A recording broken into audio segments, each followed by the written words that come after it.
അല്ല, നിന്റെ ഈ മുട കണ്ടിട്ട് പുതിയ വീടൊക്കെ സെറ്റായ ലക്ഷണം ഉണ്ടല്ലോ. അല്ല, അനയച്ച നോട്ടീസ് കൈപ്പറ്റി പേടിച്ച് എവിടെങ്കിലും മൂലയിൽ പോയി ഒളിച്ചിരിക്കുന്നതിന് പകരം വീട്ടിനകത്ത് തുള്ളിച്ചാടി നടക്കുന്നത് കൊണ്ട് ചോദിച്ചടാ. പിന്നെ ഇയാളെന്നാ വിചാരിച്ചേ?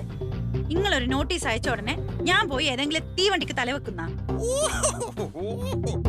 നിങ്ങക്ക് ചെയ്യാനുള്ളത് നിങ്ങൾ ചെയ്തോ പിള്ളേച്ച. ഇനി എനക്ക് ചെയ്യാനുള്ളത് ഞാൻ ചെയ്തോളാം. ചെയ്തോ ചെയ്തോ, എന്തു വേണമെങ്കിലും ചെയ്തോ. പക്ഷേ ഞാൻ നിനക്കെതിരെ സെറ്റ് ചെയ്തിരിക്കുന്നത് സ്ട്രോങ് കേസാ. ഇനി നീ എന്തൊക്കെ സർക്കസ് കാണിച്ചാലും ഊരി പോരാൻ ഇത്തിരി പാടാ മോളെ. ഓഹോ ഓഹോ, ഈ കോളനിയിലെ കീടങ്ങളൊക്കെ എന്താ പറഞ്ഞോണ്ട് നടക്കുന്ന? ശുചാമണി സൂപ്പറാണ് എന്നല്ലേ? നീയല്ല, ഞാന് നിനക്ക് വെച്ചിരിക്കുന്ന ആ പാണ് സൂപ്പർ. അതിൽ നീ കുരുങ്ങിത്തീരും, നോക്കിക്കോ. ചിരിച്ചോ, നല്ലോണം ചിരിച്ചോ. ഈ ചിരിയെല്ലാം പെട്ടെന്നങ്ങ് പൊയ്ക്കോളും.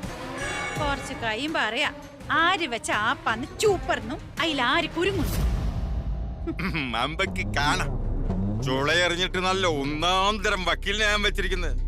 ദേ, വക്കീൽ പരീക്ഷ കോപ്പി അടിച്ച് ജയിച്ച ഇവിടുത്തെ അൻസാരി വക്കീലിനെ പോലെ അല്ല. അദ്ദേഹത്തിന്റെ ഒരു സിറ്റിങ്ങിന്റെ ഫീസ് ഉണ്ടല്ലോ, നീ അപ്പം ചുട്ടുണ്ടാക്കുന്നതും എന്റെ മോൻ ആഫീസിൽ പോയി വിയർത്തൊലിച്ചുണ്ടാക്കുന്നതും കൂടെ ചേർത്ത് വെച്ചാലും ഒക്കില്ല. നിങ്ങളെപ്പോലെ ഒരാള് ജയിക്കാൻ എനക്കെന്റെ വിദ്യാഭ്യാസം ധാരാളം മതി. നമ്മളെ ജീവിത നിലവാരം ഉയർത്താനുള്ള എല്ലാ വഴികളും എനിക്ക് വിശ്വനാഥൻ സാറും ഹരികൃഷ്ണൻ സാറും എല്ലാം ഉപദേശിച്ചു തരുന്നുണ്ട്. നിന്റെ തലയ്ക്കു മുകളില് ഒരു മേൽക്കൂരയില്ലാതെ നിന്റെ ജീവിത നിലവാരം ഉയർന്നിട്ട് എന്താ കാര്യം? ഇവിടുന്ന് ഇറങ്ങിപ്പോകേണ്ടി വരുമ്പോ നീ എന്തോ ചെയ്യും? എവിടെ പോയി താമസിക്കും? നിന്റെ വിശ്വനാഥന്റെ വീട്ടിലെ ചായപ്പിലോ? വേണ്ട, ഒച്ച ഉയർത്തണ്ട. എന്നിട്ട് വേണം ആ മാതിത്തള്ള ഇറങ്ങി വന്ന് ചന്ദ്രഹോസളേക്ക് കൊണ്ട് വരാൻ. അപ്പൊ ഇങ്ങക്കൊറെ പേടിയുണ്ട്. ഉണ്ട്. എന്റെ ഈ കൈ കൊണ്ട് അബദ്ധത്തിനെങ്ങാണോ ഒന്ന് കിട്ടിപ്പോയാൽ ആ തള്ള വീണ് വടിയായി പോവല്ലോ എന്ന് പേടിച്ചിട്ട. പക്ഷേ നീ പേടിക്കണം. വെറും 26 ദിവസം മാത്രമേ നിന്റെ മുമ്പിലുള്ളൂ എന്ന പേടി. അതിനുള്ളിൽ എന്തു വേണമെങ്കിലും നിനക്ക് ആലോചിക്കാം. പക്ഷേ ഇവിടെ കടിച്ചു തൂങ്ങാവുന്നുള്ള വ്യാമോഹം ഒഴികെ.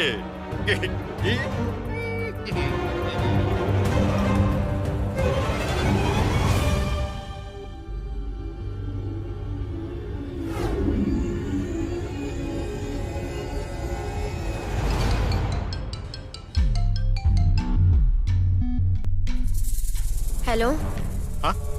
നീ ഫോൺ അറ്റൻഡ് ചെയ്തല്ലോ, കലക്കി. ഞാൻ ജയിച്ചടോ. ഞാൻ വിളിച്ച നീ ഫോൺ എടുക്കില്ലെന്നാ എന്റെ കൂട്ടുകാരൊക്കെ പറഞ്ഞു. ഞാൻ പറഞ്ഞു നീ എടുക്കുന്നത് വരെ ഞാൻ വിളിച്ചോണ്ടിരിക്കുന്നു. പക്ഷേ എനിക്കൊട്ടും കാത്തിരിക്കേണ്ടി വന്നില്ല. നീ ഫോൺ എടുത്തു.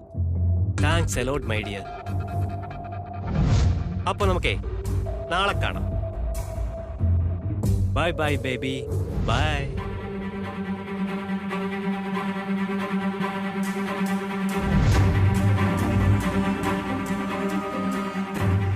ഇനിയിപ്പോ എന്താ ചെയ്യാ?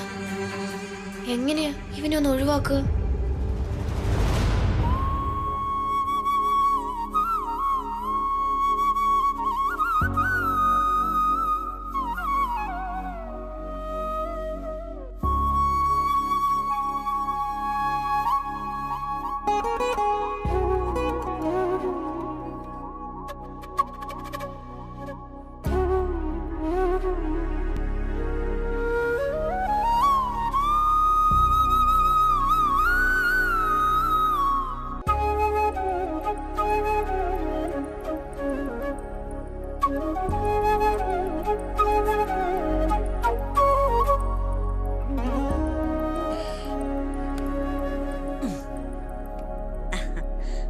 ഭഗവാന്റെ അനുഗ്രഹമുള്ള കുട്ടിയാ എന്റെ ശങ്കു.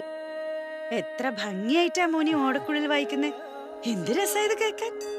ഭഗവാൻ ഇതാ ഇങ്ങനെ മുമ്പിൽ വന്ന് നിൽക്കുന്ന പോലെ തോന്നും. ഞാൻ വായിക്കുന്നത് ഭഗവാൻ മിനിറ്റാ. ഒരു പ്രാവശ്യം ഭഗവാൻ എന്നോട് കൂടുതൽ ഇഷ്ടം തോന്നുമ്പോൾ ഞാൻ പിന്നെ വായിക്കും. ആഹാ. ഭഗവാൻ എന്നെ നോക്കി ചിരിക്കും. ആ, അത് കൊള്ളാലോ. അപ്പൊ ഇങ്ങള് രണ്ടാളും തമ്മില് ചിരിയും വർത്താനെല്ലാം ഉണ്ടല്ലേ? ഉം. ശങ്കു, ഞാനൊരു കാര്യം ചോദിക്കട്ടെ? ചോദിക്ക്. ഞാൻ ശങ്കുവിന്റെ ആരാ? എനിക്ക് സുന്ദാണ്ടി എന്റെ അമ്മ പോലെ.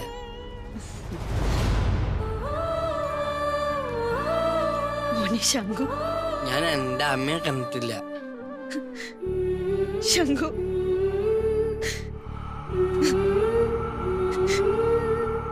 സുന്ദാണ്ടി എന്തിനാ കറിയണ? സുന്ദാണ്ടി എന്തിനാ വിഷമിക്കണ? ശങ്കു സുധാമിന് സട്ട. സുന്ദാണ്ടി കറിഞ്ഞാൽ ശങ്കുന് സങ്കടം വരും. ഇല്ല മോനെ, സുധാന്റെ കാര്യമില്ല. ശങ്കുനെ വിഷമിപ്പിക്കുന്ന ഒന്നും ഈ സുധാന്റെ ചെയ്യൂല. അപ്പോ ശങ്കുനി സുധാമ സെറ്റാ. സെറ്റ്. എനിക്ക് കടയിലേ പോണം. അച്ഛൻ ഒറ്റയ്ക്കുള്ളൂ. പോയിക്കോ. ടാറ്റാ.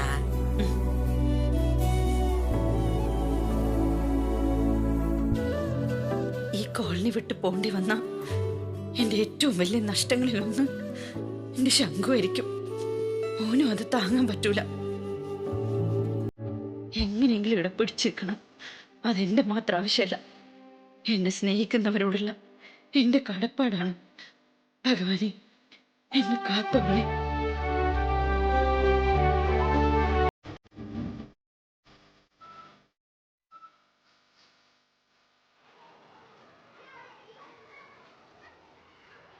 മീനാക്ഷി, എന്തൊക്കെയുണ്ട് വിശേഷം? എന്ത് വിശേഷം? പ്രത്യേകിച്ച് ഒരു വിശേഷമില്ലല്ലോ. കുറച്ച് ദിവസമായിട്ട് നീ മൂഡ് ഓഫ് ആണല്ലോ. എന്താ കാര്യം? എന്താണെങ്കിലും എന്നോട് പറ.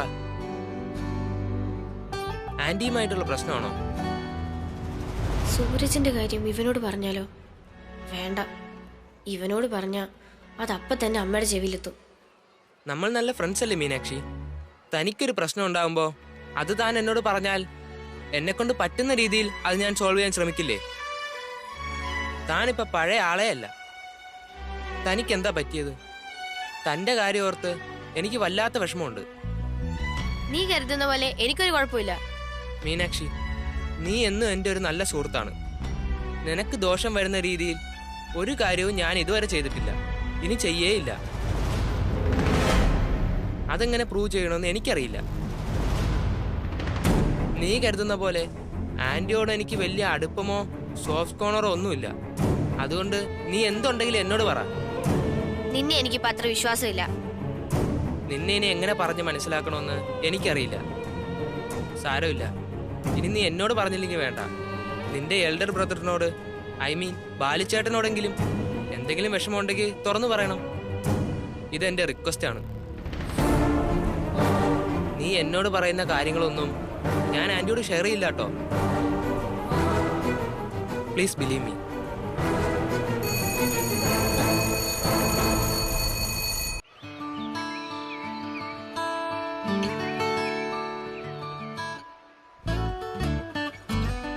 മീനൂട്ടി, മീനൂട്ടി, മീനൂട്ടി, അവിടെ നിക്ക്.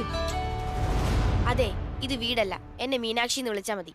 ഓ ശരി മാഡം, എനിക്ക് ഇന്നോടൊരു കാര്യം പറയാനുണ്ട്. എന്താ? നമുക്കൊന്ന് അപർണേന്റെ വീട് വരെ പോയിട്ട് വന്നാലോ? ഞാനോ? ഈ യൂണിഫോമിലോ? യൂണിഫോം പോയാ എന്താടി കുഴപ്പം? ഞാൻ എന്തായാലും യൂണിഫോമിൽ അങ്ങോട്ടേക്ക് വരുന്നില്ല. അമ്മ ഒറ്റയ്ക്ക് പോയാ മതി. എനിക്ക് വീട്ടിൽ പോണം. അല്ലെങ്കിലും എനിക്കിപ്പോ ഇത്തിരി കൂടുന്നുണ്ട്. ഒരു കാര്യം പറഞ്ഞ ഒരു അനുസരണയുമില്ല. ഈ യൂണിഫോമിൽ അപർണേന്റെ വീട് വരെ ഒന്ന് പോയിന്ന് വെച്ച് എനിക്ക് എന്ത് വരാനാ?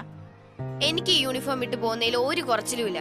പക്ഷെ അമ്മ ഈ കോലത്തിൽ എന്റെ കൂടെ വരുന്നത് അത് എന്ത് പറഞ്ഞാലും എനിക്ക് നാണക്കേട് തന്നെയാ. സ്കൂളിലോ ഞാൻ നാണം കിട്ടും. ഇനി അപർണ ചേച്ചിയുടെ വീട്ടിലും കൂടെ എനിക്ക് വയ്യ. അതാ ഞാൻ വരുന്നില്ലെന്ന് പറഞ്ഞേ. ഈ യൂണിഫോം ഇട്ടാലും ചട്ടയും മുണ്ടും ഇട്ടാലും ജീൻസും ടോപ്പും ഇട്ടാലും അമ്മ അമ്മ തന്നെയാ. അതെന്റെ മോളൊന്ന് ഓർമ്മിച്ചാ മതി.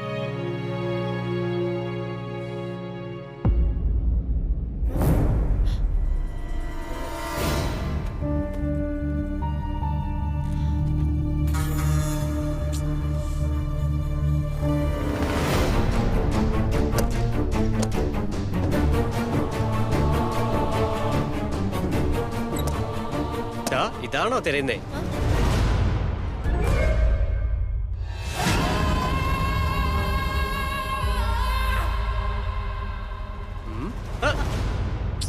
എന്റെ ടിഫിൻ ബോക്സിങ് തന്നെ സൂരജ്. നീ എന്താ ഞാൻ വിളിച്ചാ ഫോൺ എടുക്കുകയോ മെസ്സേജ് അയച്ചാ മറുപടി തരികയോ ഒന്നും ചെയ്യാത്തെ? എനിക്ക് സൗകര്യമില്ല. നീ കൊണ്ട് കേസ് കൊടുക്കും. അയ്യോ, എന്റെ മുത്തിന്റെ പേരിൽ ഞാൻ കേസ് കൊടുക്കാനോ? Mind your language. നീ എന്താടി ഇങ്ങനെ? ദേ എടി പൊടിനൊക്കെ ഉണ്ടല്ലോ, നിന്റെ വീട്ടിലിരിക്കുന്ന പോയി വിളിച്ചാ മതി. അവിടെ എല്ലാരെയും ഞാൻ ഇങ്ങനെയൊക്കെ തന്നെയാ വിളിക്കുന്നത്. അതൊക്കെ വിട്. നാളെ എന്റെ ബർത്ത്ഡേയാ. അയിന് പാർട്ടി. അതിന് നിന്നെ ക്ഷണിക്കാനാ ഞാൻ നിന്നെ വിളിച്ചോണ്ടിരുന്നത്. നീ പാർട്ടിക്ക് വരണം. We will enjoy. അങ്ങനെ നമുക്കിടയിലുള്ള ആ ബോണ്ടിങ് നമുക്കങ്ങ് സ്ട്രോങ് ആക്കണം. ഞാൻ പാർട്ടിക്കുമില്ല ഒരു കോപ്പിനുമില്ല. എന്റെ പിന്നാലെ നടക്കുന്ന ഈ പരിപാടി നീ അവസാനിപ്പിച്ചോ.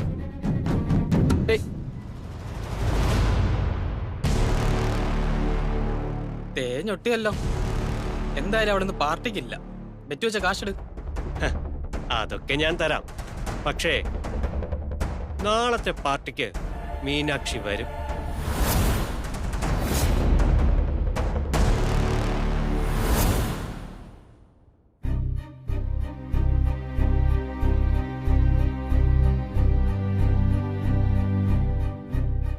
സൂരജിന്റെ കാര്യം അമ്മയോട് പറയണോ? പറഞ്ഞ സ്കൂളിൽ എല്ലാവരും മുന്നിലിട്ട് അമ്മ അവനെ കൊണ്ട് മൂക്കൊണ്ട് ഇക്ഷ വരപ്പിക്കും. അവന്റെ വൃത്തികെട്ട സ്വഭാവത്തിന് അവനെ അമ്മയോട് എന്തെങ്കിലും തിരിച്ചു പറഞ്ഞ് അത് അതിലും വലിയ നാണക്കേടാവും. വേണ്ട, ഈ റിസ്ക് ഞാൻ തന്നെ ഏറ്റെടുക്കുന്ന നല്ലത്. മീനൂട്ടി, എനിക്ക് വേണമെങ്കിലേ ഹരികൃഷ്ണൻ സാർ അയച്ചു തന്ന ഈ വോയിസ് നോട്ട് കേട്ട് പഠിക്കാം. ഇത് ഭയങ്കര ഈസി ആയിരിക്കും. ഈ ത്രിസന്ധ്യ സമയത്ത് തന്നെ ഇയാൾ എന്തിനാപ്പാ വന്ന് ഇങ്ങനെ ഒച്ചയുണ്ടാക്കുന്നത്?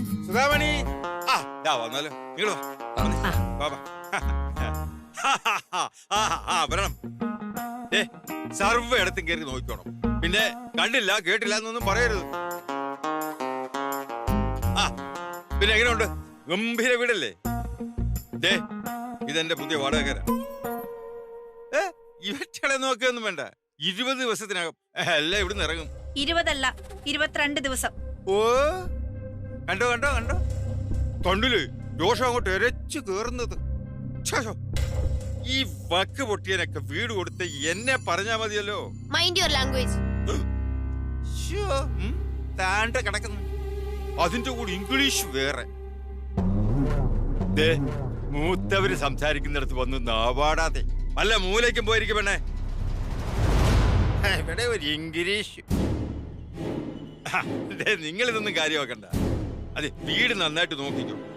ഇത് ഹാള്, അപ്പുറത്തെ അടുക്കള, അപ്പുറത്തെ പിന്നെ അവിടെ ഒരു ബെഡ്റൂം ഉണ്ട്. അറ്റാച്ച്ഡാ, കക്കൂസ് ഉണ്ട്.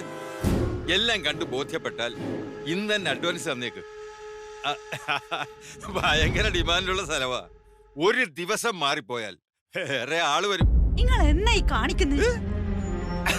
അയ്യോ, ഇത് നല്ല കൂത്ത്. ഈ പറഞ്ഞ ദിവസത്തിനുള്ളിൽ നിന്റെയൊക്കെ ശല്യം ഒഴിയുമ്പം എനിക്കിത് വേറെ ആർക്കെങ്കിലും വാടകയ്ക്ക് കൊടുക്കണ്ടേ? അതിന് ആൾക്കാരെ വിളിച്ച് കാണിക്കണ്ടേ? അതാണ് ഞാൻ ഈ കാണിക്കുന്നത്. നീ എന്ത് വിചാരിച്ചു? നീ പോയി കഴിഞ്ഞാ പിന്നെ നീ തിരിച്ചു വരുന്നതും കാത്ത് ഈ വീടങ്ങ് ഒഴിഞ്ഞു കിടക്കുമെന്നു. നിങ്ങള് വാ. ഇനി ഒരടി മുന്നോട്ട് വെക്കരുത്. എന്ത് അവകാശത്തിന്റെ പുറത്താ നിങ്ങൾ എന്റെ അനുവാദം ഇല്ലാണ്ട് ഇതിനകത്ത് കയറി വന്നേ? നീ എന്നോട് അവകാശം ചോദിക്കുന്നു?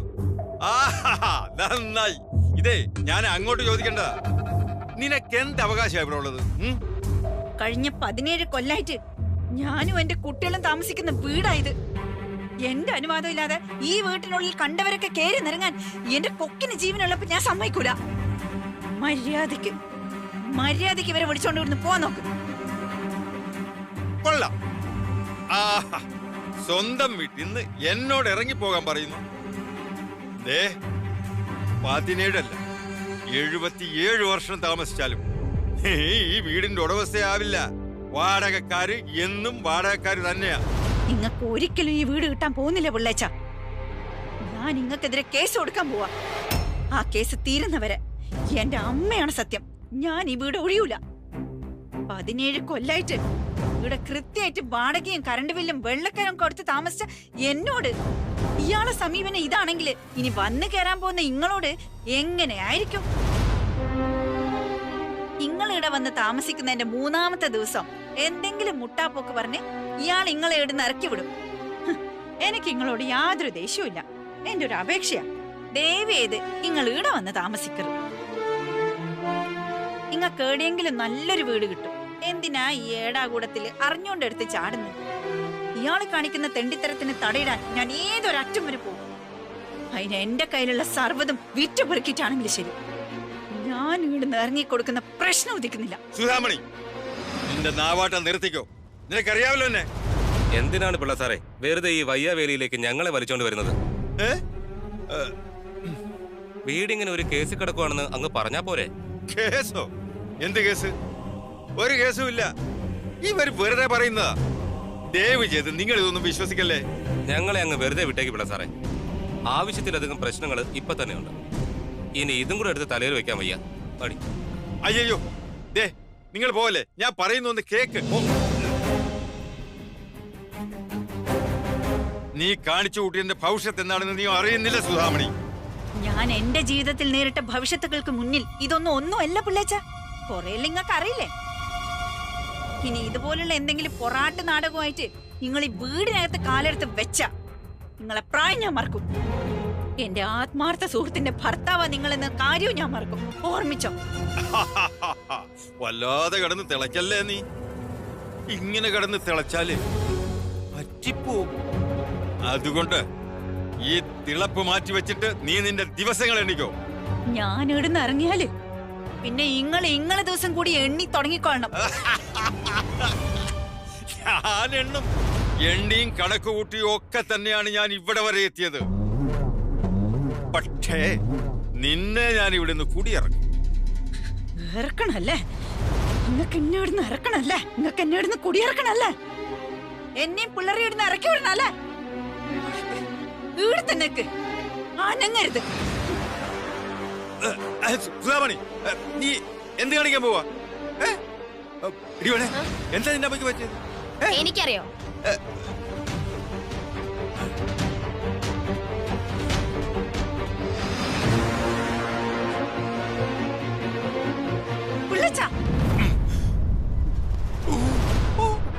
അമ്മ,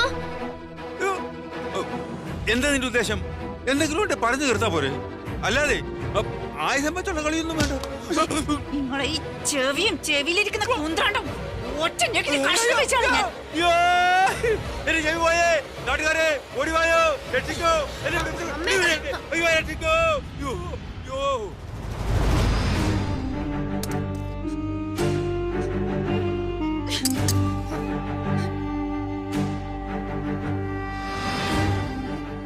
ഈ കണ്ടീഷനിൽ സൂരജിന്റെ കാര്യം അമ്മയോട് പറഞ്ഞ എന്തായിരിക്കും അവസ്ഥ? ഈശ്വര, ചിന്തിക്കാൻ പോലും പറ്റുന്നില്ല.